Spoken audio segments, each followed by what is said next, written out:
તો વિદ્યાર્થી મિત્રો, આજે આપણે ધોરણ 9 વિજ્ઞાન વિષયમાં ચેપ્ટર નંબર 5 સજીવનો પાયો અગાઉના લેક્ચરમાં આપણે ગોલ્ગી પ્રસાધન વિશે છે એ વાત કરી હતી, બરોબર?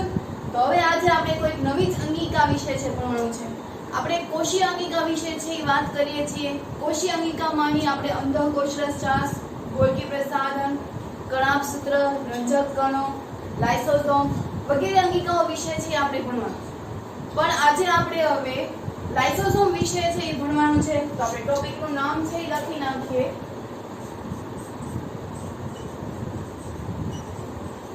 લાઇસોસોમ. તો આ લાઇસોસોમ્સ છે એની ઉત્પત્તિ છે એ ક્યાંથી થઈ, એનું નિર્માણ છે ક્યાંથી થયું?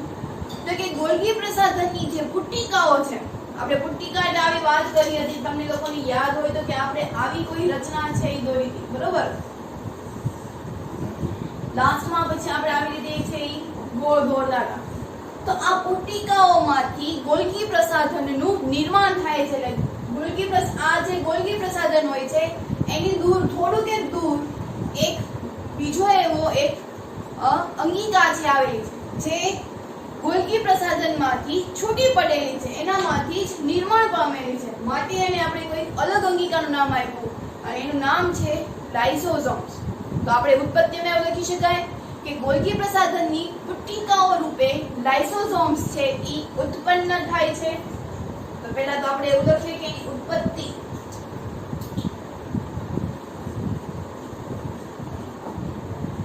તો શું લખશું એમાં?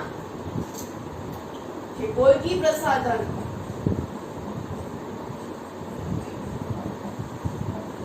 એની પુટ્ટિકાઓ નાનકડી અંગિકા.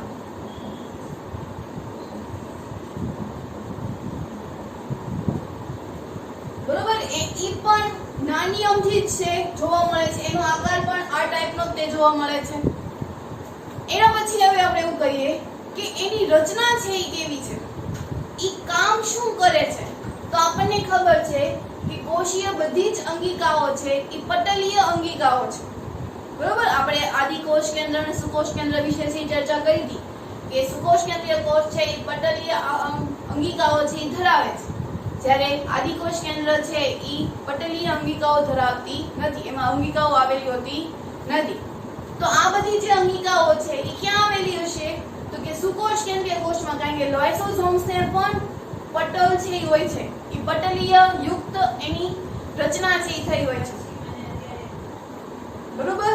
તેની ઉત્પત્તિ પેલા તો ગોલ્ગી પ્રસાધનમાંથી એની પુટ્ટિકાઓ હોય છે, એમાંથી નાનકડી એવી અંગિકાઓમાંથી એની રચના છે એ થયેલી હોય છે. એના પછી એની રચના છે જોઈએ. તો એની રચના છે શું કામ થઈ છે? તો કે પાચક ઉત્સેચકો ધરાવતી અને પાચક ઉત્સેચકો ધરાવતી આવૃત પટલીય કોથળી જેવી એની રચના છે. એની રચના છે એ કેવી છે? તો કે કોથળી જેવી રચના છે, જેમાં હમણાં જ આપણે એવું કીધું કે પટલીય રચના છે એ ધરાવે છે. લાઇસોસોમ્સના જે કોથળીના જે ઉત્સેચકો છે, તો એવું થાય કે ઉત્સેચકો છે ક્યાંથી નિર્માણ પામતા હશે? તો કે અંતઃકોષ રસજાળમાંથી. સમજાવું તમને. આ કોઈ એક આપણે ધારી લઈએ કે અહીંયા કોઈ એક કોષ કેન્દ્ર છે. કોષ કેન્દ્રની નીચે તે અંતઃકોષ રસજાળ છે. અંતઃકોષ રસજાળમાંથી જ તે એમાં બે પ્રકાર હતા, લીસી અંતઃકોષ રસજાળ અને ખરબચડી અંતઃકોષ રસજાળ. તો લીસી અંતઃકોષ રસજાળમાંથી જ તે ગોલ્ગી પ્રસાધનનું નિર્માણ છે થયેલું છે. આપણે વાત થઈ હતી કે ગોલ્ગી પ્રસાધનનું નિર્માણ છે ક્યાંથી થયું છે? તો કે લીસી અંતઃકોષ રસજાળ. હવે તો આનું છે આ ઉત્સેચકો જે બનાવશે, બરોબર? આ ગોલ્ગી પ્રસાધન છે, આ લાઇસોસોમ છે. તો લાઇસોસોમ છે ક્યાંથી છૂટું પડ્યું? ગોલ્ગી પ્રસાધનમાંથી. ગોલ્ગી પ્રસાધન ક્યાંથી છૂટું પડ્યું? તો કે અંતઃકોષ રસજાળમાંથી. તો અંતઃકોષ રસજાળ છે એમાં ઉત્સેચકો છે એ બનતા હતા. તો જો એમાં ઉત્સેચકો બનતા હોય તો આમાં પણ ઉત્સેચકો હોવાના, આ પણ ઉત્સેચકો હોવાના. તો લાઇસોસોમ્સની જે કોથળી છે, આ કોથળી જેવીની રચના હશે, પટલીય પણ કોથળી જેવી રચના. તો એ ઉત્સેચકો છે એ કણિકામય અંતઃકોષ રસજાળ દ્વારા છે એનું નિર્માણ છે થાય છે. એમાં ઉત્સેચકોનું નિર્માણ છે મૂળ ક્યાંથી થયું? તો કે અંતઃકોષ રસજાળમાંથી. તો પહેલા તો આપણે એની રચના છે એ જોઈ લઈએ કે એની રચના છે એ કેવી છે. હમણાં જ વાત કરી હતી કે ઈ પટલથી આવૃત હોય એવી કોથળી જેવી એની રચના છે. પટલથી આવૃત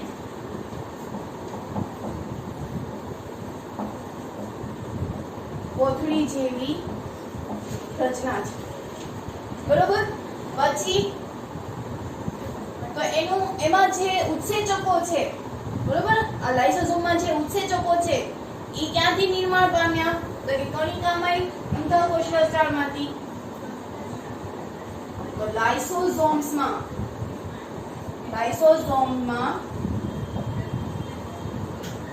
ઉત્સેચકોનું નિર્માણ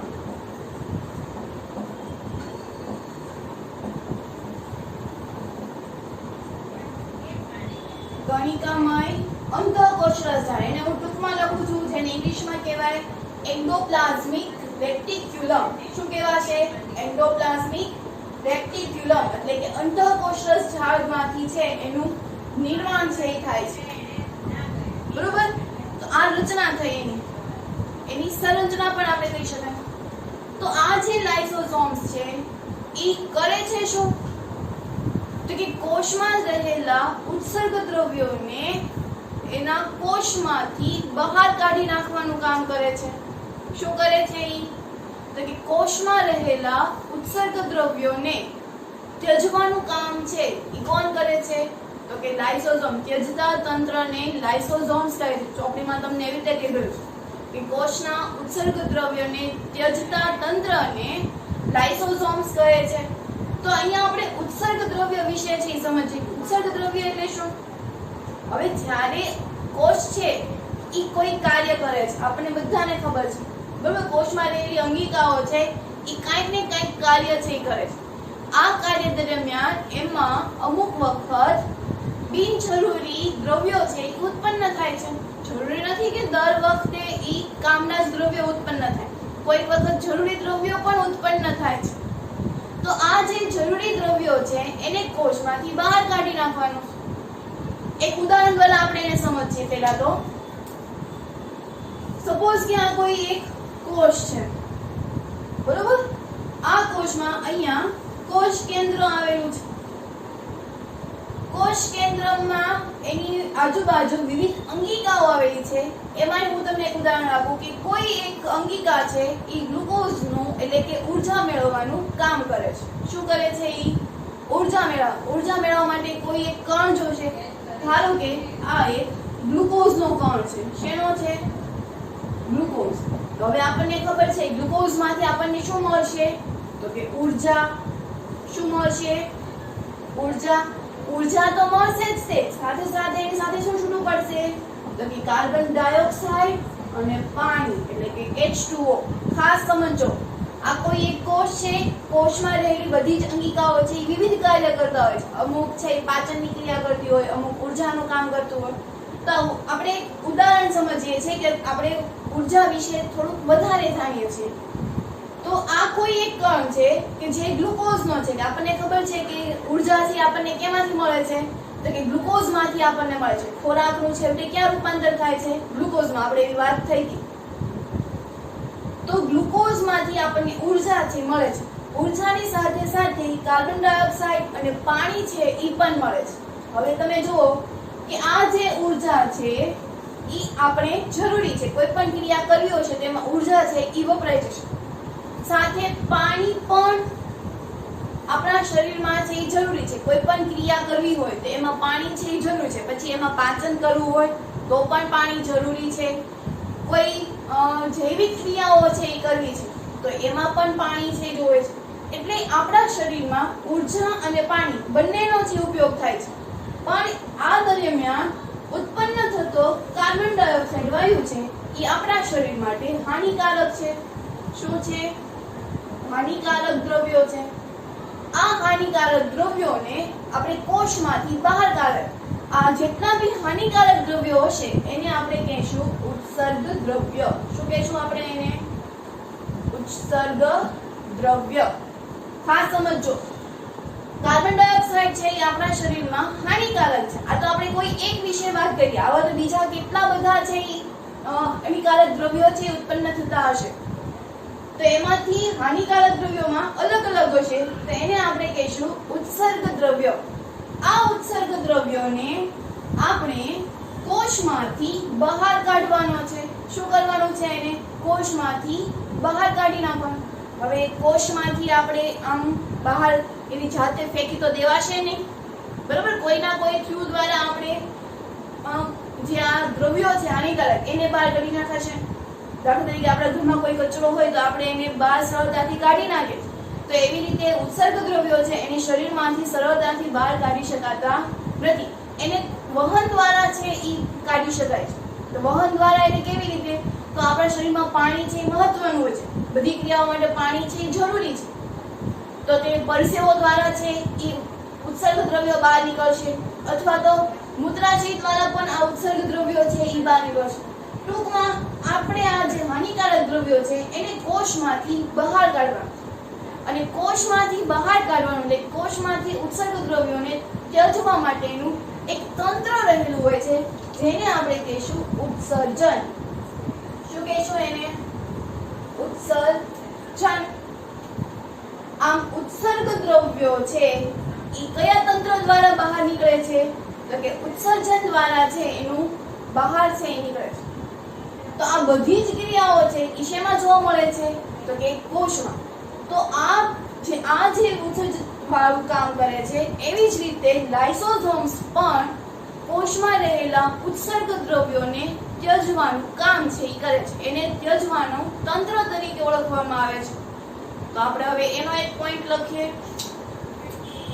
તો એને આપણે મહત્વ છે એ સમજાવી દઈએ.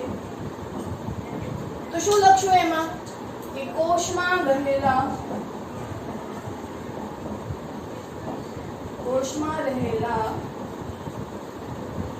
ઉત્સર્ગ દ્રવ્યોને ત્યજતા તંત્રને શું કરે છે? તો કે એનું કામ છે ક્યાં થાય છે? તો કે લાઇસોસોમ્સમાં છે એનું કામ છે એ થતું હોય છે. તો હવે આ બધું તમને સમજાઈ ગયું છે કે ઉત્સર્ગ દ્રવ્યો એટલે શું, ઉત્સર્જન એટલે શું, એનું કામ છે લાઇસોસોમ્સ શું છે. તો કોષમાં રહેલા ઉત્સર્ગ દ્રવ્યોને ત્યજતા તંત્રને લાઇસોસોમ્સ કહે છે. બરોબર? લાઇસોસોમ કહે છે.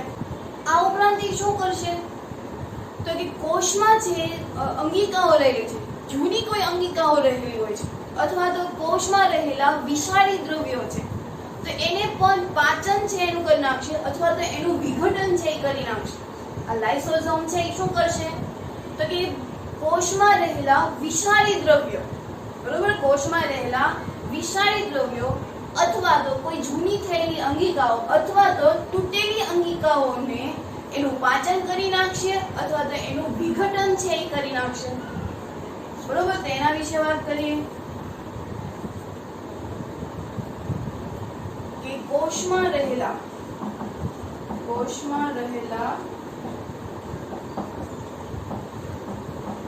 વિષારી દ્રવ્યો અથવા તો જૂની અંગિકાઓ કે જે હવે કોઈ કામ છે એ ન કરતી હોય, બસ અંગિકાઓ સ્વરૂપે છે, એટલે કે જૂની અંગિકા અથવા તો તૂટેલી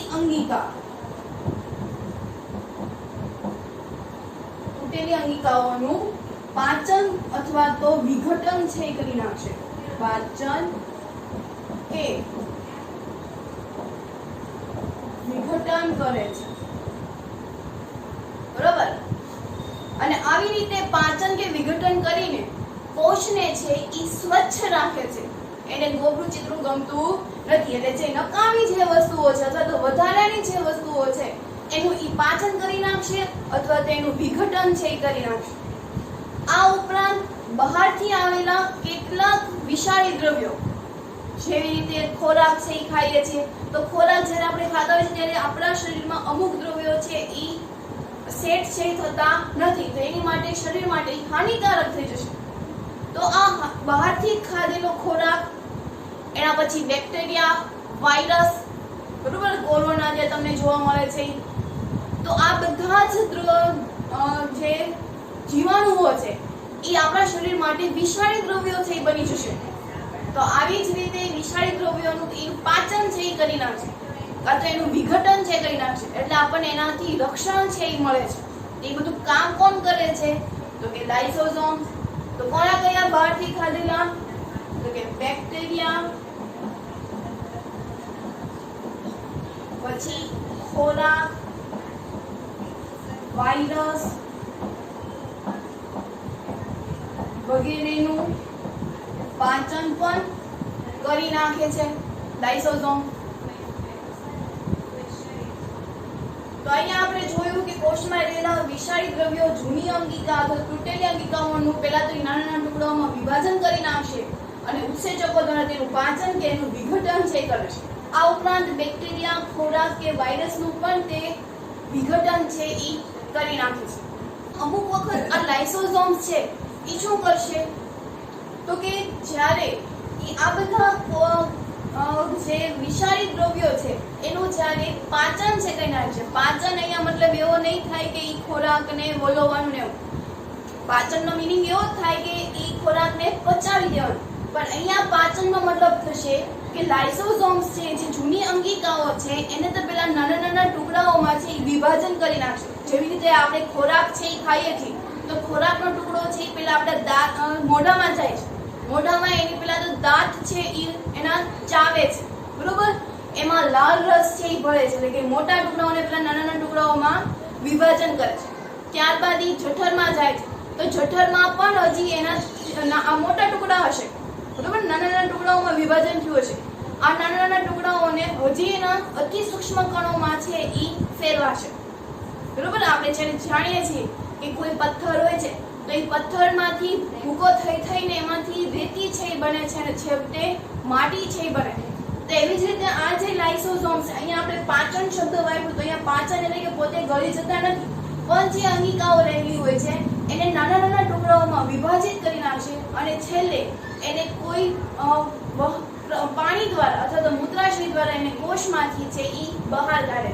અહીંયા પાચનનો મીનિંગ એવો થયો, ખોરાક જેવો પાચનનો મીનિંગ થશે નહીં. તો લાઇસોસોમ્સ છે એ પણ એવું કરશે કે હવે આ જે પાચન કરવા માટે લાઇસોસોમ્સને પાચન કરવા માટે જે સક્રિય ઉત્સેચકો હોય છે તો એ સક્રિય ઉત્સેચકો પોતાના જ કોષોને કોઈ વખત છે એનું નાશ છે એ કરી નાખે છે. ખાસ છે આ સમજો, એને ખબર હોતી નથી કે આ વધારાના છે આ મારા પોતાના કોષો છે, આ મારી પોતાના ઉત્સર્જ્યો જે કામના છે, તો એ ધ્યાન નથી રાખતા, એને બસ મારવાના હોય છે, બરોબર? જે વિષારી જે દ્રવ્યો હોય છે એને નાના નાના ટુકડામાં ફેરવતી વખતે એ પોતાના જ કોષોનું છે એ મારણ છે એ કરી નાખે છે. માટે જ તે લાઇસોસોમ્સને છે એ આત્મઘાતી કોથળી છે એ કહે છે. આમ આપણે એને શબ્દોમાં લખવું હોય તો પાચન માટે સક્રિય ઉત્સેચકો છે એ શેમાં આવેલા હોય છે? તો કે લાઇસોસોમ્સમાં છે આવેલા હોય છે. અને કોઈક વખત કાર્બનિક દ્રવ્યોનો પણ નાશ છે એ કરી નાખે છે. કાર્બનિક દ્રવ્યો એટલે આપણે શું સમજીએ કે આપણે જ્યારે કોઈ ખોરાક છે એ ખાઈએ છીએ, હમણાં ગ્લુકોઝનું ઉદાહરણ છે આપણે અહીંયા સમજીએ તો ગ્લુકોઝ છે એ આપણા શરીર માટે છે એ જરૂરી છે. તો ગ્લુકોઝનું સૂત્ર શું થશે? તો C6H12O6. કેવી રીતે ખબર પડે કે આ કાર્બનિક દ્રવ્યો છે? તો કે C એટલે કાર્બન, તો આના C ઉપરથી ખબર પડે કે આ કાર્બનિક દ્રવ્ય. તો એ લાઇસોસોમ્સને પાચન કરવા માટે ખૂબ જ સક્રિય ઉત્સેચકો છે એ આવેલા હોય છે, બરોબર? એની પાસે ખૂબ જ સક્રિય ઉત્સેચકો હોય છે કે કાર્બનિક જે દ્રવ્યો હોય છે એને પણ તોડવાની ક્ષમતા છે એના પાસે હોય છે. કાર્બનિક દ્રવ્યો તમે અહીંયા તમને લખી દીધું C6H12O6. એ કેમ ખબર પડે કે કાર્બનિક છે? તો અહીંયા C એટલે કાર્બન છે, તો કાર્બનિક દ્રવ્યો, ગ્લુકોઝ એ કાર્બનિક દ્રવ્યો છે, તો એ કાર્બનિક દ્રવ્યોને પણ તોડવાની ક્ષમતા છે એ લાઇસોસોમ પાસે છે એ રહેલી છે. તો અહીંયા લખી શકાય કે પાચન માટે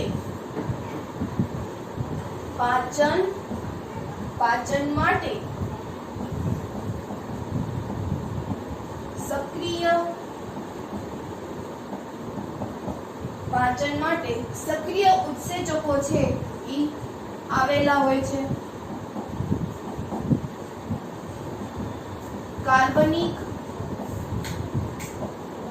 દ્રવ્યોને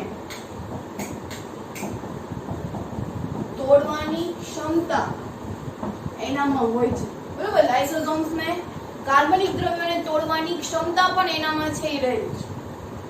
એટલે એ શું કરશે તો કે કોષના જ્યારે ચયાપચય દરમિયાન, હવે આપણને એવું થઈ ગયું કે ચયાપચય એટલે શું, તો પહેલા એ શબ્દ પહેલા આપણે સમજીએ કે કોષ છે એ કોષીય ચયાપચય વિક્ષેપ દ્વારા પોતાના જે કોષો છે એનું પણ ઈ નુકસાન છે ઈ કરી નાખશે. હવે આપણે ચયાપચય શબ્દ છે ઈ સમજીએ.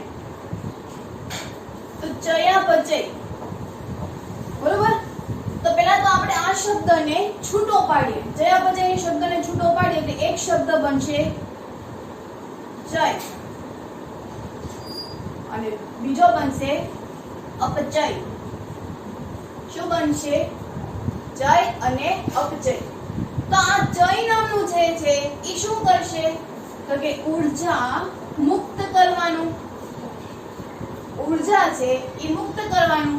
જ્યારે અપચય છે એ ઊર્જાને ખર્ચવાનું કામ છે એ કરશે. શું કામ કરશે? ઊર્જાને ખર્ચવાનું કામ. જેવી રીતે આપણે ખોરાક બનાવવો હોય છે તો એ ખોરાક બનાવવા માટે આપણે અગ્નિની છે જરૂર હોય છે, એટલે કે ઊર્જાની જરૂર હોય છે.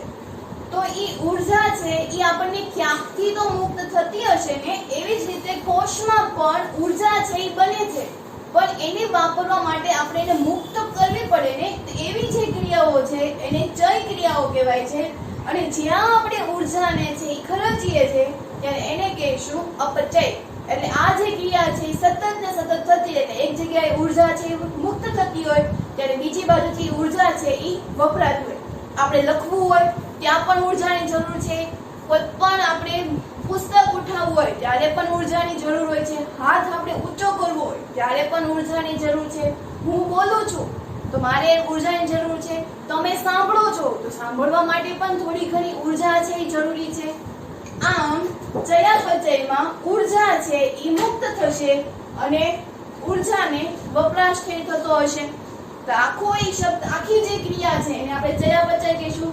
જેવી જ રીતે શ્વાસોશ્વાસ, તો જ્યારે આપણે શ્વાસ લઈએ છીએ ત્યારે જ તે શ્વાસ છે એ છૂટો પડે છે. તો આ બે શબ્દ કેવો સાથે બોલીએ છીએ? શ્વાસોશ્વાસ. એવી રીતે ચયાપચય. તો કોષીય અંગિકાઓમાં જ્યારે ચયાપચયની જ્યારે ક્રિયા થતી હોય ત્યારે વિક્ષેપણ દ્વારા પોતાના જ કોષોનું છે એ નાશ છે કરી નાખે છે. એને એમ થાય કે ઈ વિષારી દ્રવ્યો છે, તે વિષારી દ્રવ્યો માનીને પોતાના જ કોષો શું કરી નાખશે? ઈ તો કે નાશ છે કરી નાખશે. તો અહીંયા આપણે પોઈન્ટ લખીએ કે કોષીય અંગિકામાં, કોષીય ચયાપચયમાં, કોષીય ચયાપચય દરમિયાન અમુક વખત, કોષીય ચયાપચય દરમિયાન અમુક વખત વિક્ષેપ ઊભો થતા, વિક્ષેપ એટલે ખલેલ ઊભો થતા, એટલે વિક્ષેપ થતા પોતાના જ કોષોનું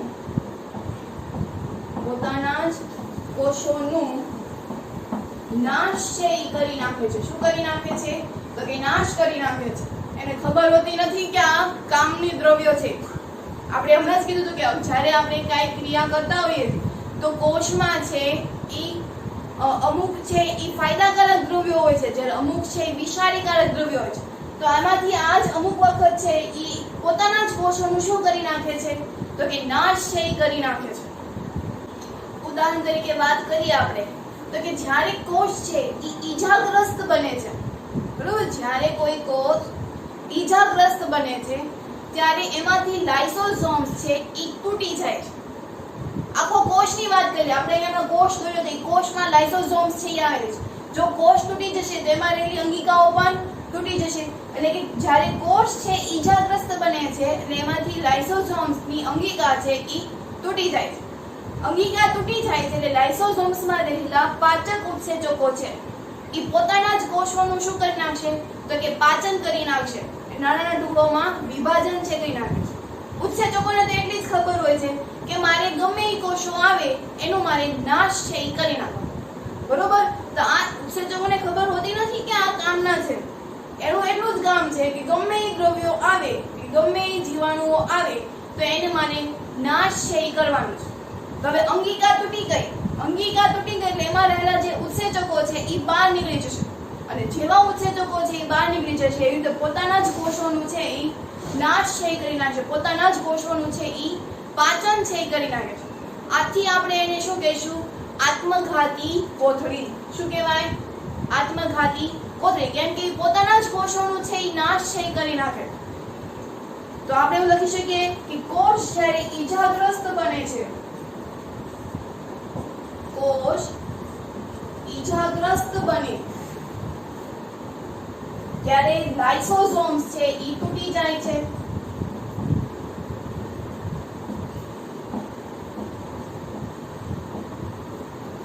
કોષ ઈજાગ્રસ્ત બને ત્યારે લાઇસોસોમ્સ છે ઈ તૂટી જાય છે. એટલે કે પાચક ઉત્સેચકો દ્વારા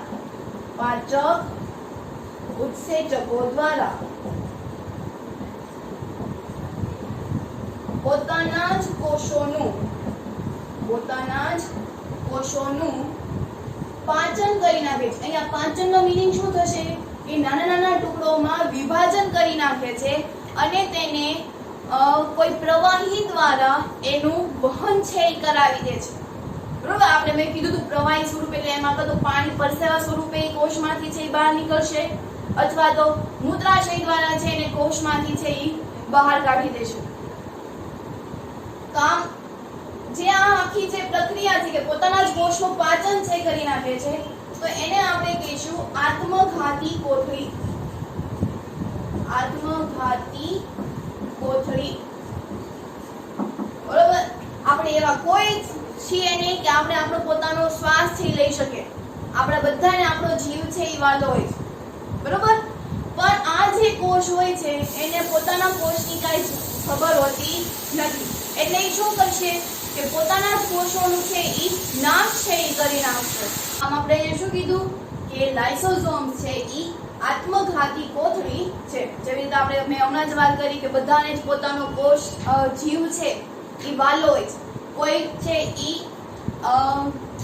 મતલબ આત્મઘાતી એટલે કે પોતાની જાતને છે એ મારી શકતા નથી, પણ લાઇસોસોમ્સ એવી અંગિકા છે કે પોતાને જ તે ઈ મારી નાખે છે. બરોબર? આપણી પાસે એવું ભગવાને એવી રચના છે એ કરેલી નથી કે આપણે ગમે ત્યારે આપણે મરી શકીએ. બરોબર? આપણે જ્યાં સુધી જીવન છે એ લખ્યું હોય છે ત્યાં સુધી આપણે જીવન છે એ જીવવું પડે. તો પણ આ કોષ છે એને પહેલેથી જ એવી રચના હોય છે કે જ્યારે કોષ ઈજાગ્રસ્ત બને, કોષ એ તૂટી જાય તો લાઇસોસોમ્સ પણ એની સાથે તૂટી જાય છે અને લાઇસોસોમ્સમાં રહેલા પાચક ઉત્સેચકો દ્વારા પોતાના જ કોષોનું નાશ થઈ જાય છે. માટે એને શું કહીએ છે? આત્મઘાતી કોથળી. શું કહે છે એને? આત્મઘાતી કોથળી કહે છે. બરોબર? તો આ બધું જ છે એ ક્યાં થાય છે? તો કે લાઇસોસોમ્સમાં. ફરી એક વખત ફટાફટ છે એ રિવાઇઝ કરી લે કે લાઇસોસોમ્સની ઉત્પત્તિ ક્યાંથી થઈ હતી?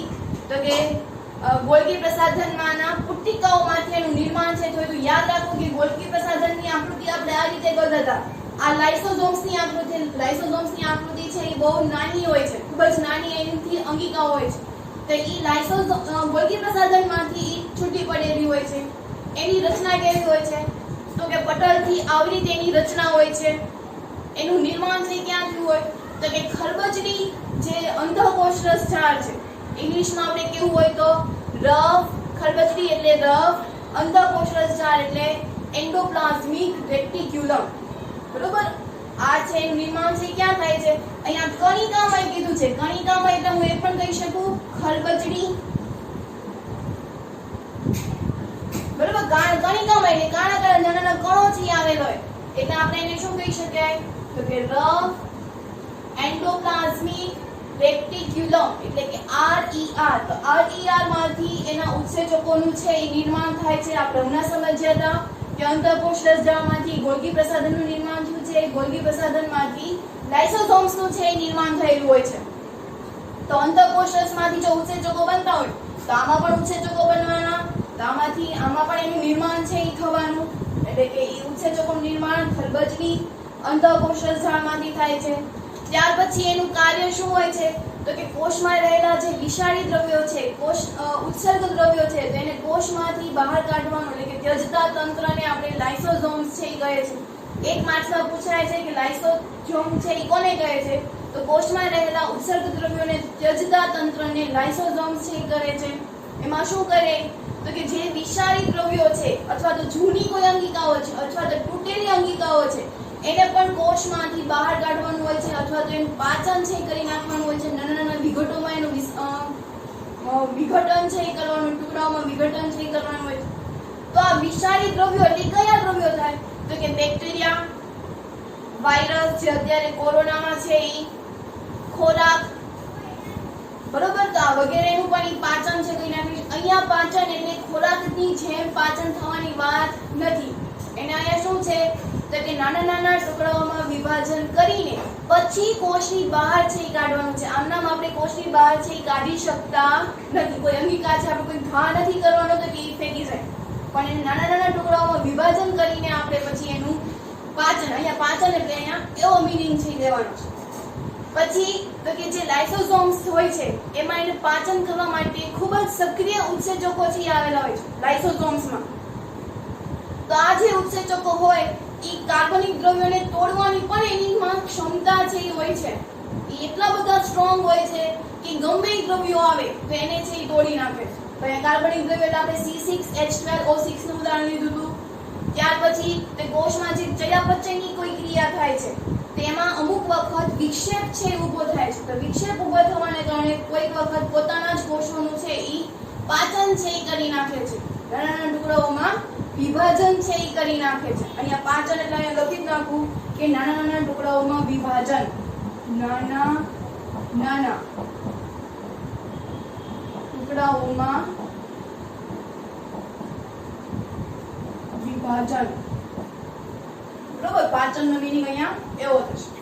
ત્યાર પછી કે કોઈ વખત કોષ છે ઈજાગ્રસ્ત બને છે. ઈજાગ્રસ્ત બને એટલે લાઇસોઝોમ્સ છે એ તૂટી જશે. લાઇસોઝોમ તૂટી જતા પોતાનામાં જ રહેલા ઉત્સેચક દ્રવ્યો છે, મતલબ ઉત્સેચકો છે, એ પોતાના જ કોષોનું નાશ છે એ કરી નાખે છે. એને ખબર નથી હોતી કે આ મારા કોષો છે, ઉપયોગને લેવા છે, આને ન કરાય, બરોબર. પણ એને ખાલી મારવાનું શીખવાડ્યું હોય એટલે એ બધાને મારી નાખે, પછી કામ ના હોય કે નકામ હોય તો એ પોતાના જ કોષોનું પાચન કરી નાખે છે. માટે એને આત્મઘાતી કોથળી છે એ કહે છે. આપણને પરીક્ષામાં એક માર્ક્સમાં પૂછાય છે કે આત્મઘાતી કોથળી છે એ કોને કહે છે, તેમાં આપણે લખવાનું લાઇસોઝોમ્સ. એનું નિર્માણ છે ક્યાંથી થયું છે, તો કે ગોલ્ગી પ્રસાધનની પુટિકાઓમાંથી એનું નિર્માણ છે થયું છે. એટલે આ જે લાઇસોઝોમ્સ નામની જે ટૂંકનોંધ છે એમાંથી મોટા પ્રશ્નો પણ પૂછાય છે, નાના પ્રશ્નો પણ પૂછાય છે, કારણો પણ પૂછાય છે કે લાઇસોઝોમ્સને આત્મઘાતી કોથળી કહે છે, સમજાવો અથવા તો કારણ આપો. તો એમાં આપણે આ બધા વિશે છે એ લખ્યું છે. તો હવે આપણે હોમવર્કની વાત કરીએ તો હોમવર્કમાં લાઇસોઝોમ્સ વિશેની જે ટૂંકનોંધ છે એ 3 વખત છે એ લખવાની છે, બરોબર. ખૂબ જ ઇમ્પોર્ટન્ટ છે, એટલા માટે તમને 3 વખત છે એ આપું છું. તો લાઇસોઝોમ્સ